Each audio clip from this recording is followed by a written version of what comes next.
तो अब हम फॉर्म्स ऑफ पोइट्री को पढ़ रहे हैं। पोइट्री को ज्यादा इस्तेमाल हम इन 3 फॉर्म्स में कर रहे होते हैं, लिरिकल यानी गीत के फॉर्म में, नरेटिव यानी कहानी के फॉर्म में, या डिस्क्रिप्टिव यानी तशरीह के तौर पर भी पोइट्री को जनरेट किया जाता है। पोइट्री को और भी हम फॉर्म्स में क्लासिफाई करते हैं। चलिए उन फॉर्म्स को हम पढ़ लेते हैं। सबसे पहला है लिरिक। लिरिक एक शॉर्ट पोयम को कहते हैं, लेकिन इस पोयम से बहुत ज्यादा ताकतवर एहसासात रोनुमा होती है, यानी कि ऐसे छोटी पोयम जो गीत की तरह हो, सॉन्ग बन जाए।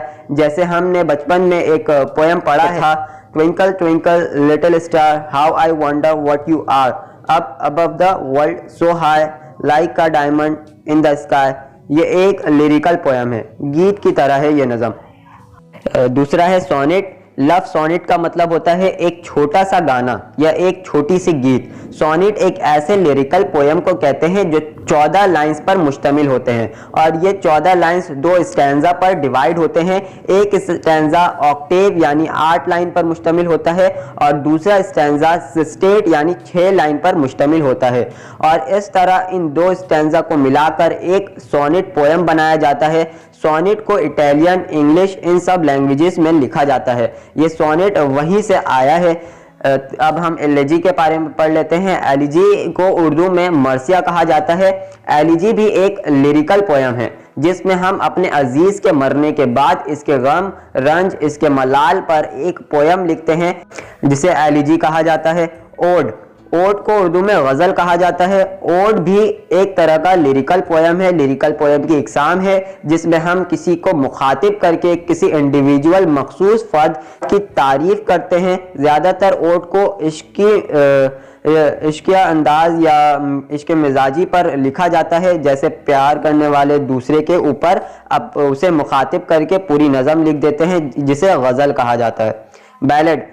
बैलेड एक ऐसी नज़म को कहा जाता है, ये एक नरेटिव पोयम है जिसमें एक कहानी बताई जाती है, और ये 4 लाइन के स्टैंजास पर मुश्तमिल होते हैं, जिसे क्वाइट्रेन कहा जाता है। जैसे हमारी किताब में पोयम लूसी ग्रे और पोयम एबर्ट ऑफ कैंटरबरी एक बैलेड है जो कि 4 लाइन के स्टैंजा पर बनी है, और एक नज़म भी है जो कि कहानी बता रही है। लूसी ग्रे में लूसी के बारे में था, एबर्ट ऑफ कैंटरबरी में किंग जॉन और उसके राहिब एबर्ट के दरमियान का कहानी के बारे में था। तो ये एक कहानी होती है जो कि 4 लाइन के स्टैंजास पर मुश्तमिल होती है। अब हम एपिक के बारे में पढ़ते हैं। एपिक एक बयानिया नज़म को कहा जाता है, जो कि एक लॉन्ग पोयम है जिसमें किसी हीरो के बहादुरी के काम, दिलेरी के काम को कहानी के तौर पर लिखते हैं, उसे एपिक कहा जाता है। यूजुअली ये बहुत बड़ी नज़म होती है, इसलिए इसे हम अपने कोर्स पर नहीं पढ़ रहे होते हैं। अगर आपको हमारी वीडियो अच्छी लगी है तो इसे लाइक करिएगा, इसे शेयर करिएगा, सब्सक्राइब करिएगा। मिलते हैं एक नए वीडियो के साथ, तब तक के लिए अल्लाह हाफ़िज़।